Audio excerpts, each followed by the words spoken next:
Absolutely. This is a huge day for Hong Kong, and what we're expecting is for Beijing to really cement its control over how Hong Kong is run. It's going to mean huge changes for this building behind me, the dark grey building that you see there. That's the Legislative Council of Hong Kong, and these changes will likely have a huge impact on how business is done there. Now, to bring you up to speed with where things stand right now, we are expecting Beijing to endorse these changes later on today during the closing ceremony of that MPC meeting. We don't actually know what those changes will involve, the exact details. We do know from what officials have already said, however, and from local media reports, that the big change is likely to be for the election committee. Now, that election committee selects the chief executive here, currently Carrie Lam.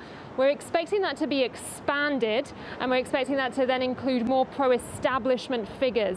And the big change as well is that we're expecting that committee will also have to nominate what candidates get to run in those Legislative Council elections. Anyone who wants to run in future, we're expecting will have to be nominated by that committee, which essentially means that that committee could get to decide who runs in those elections. Now, the official reason from Beijing and from the Hong Kong government is that this is to ensure that only patriots govern Hong Kong, to ensure that the opposition candidates who may have in the past called for sanctions against Hong Kong with the international community, for example, is to ensure that they don't get to run Hong Kong anymore. To critics, though, this is a huge blow to the democratic movement in Hong Kong. They see it as a crackdown on dissent in this city, and it is, of course, a huge blow to the opposition camp here.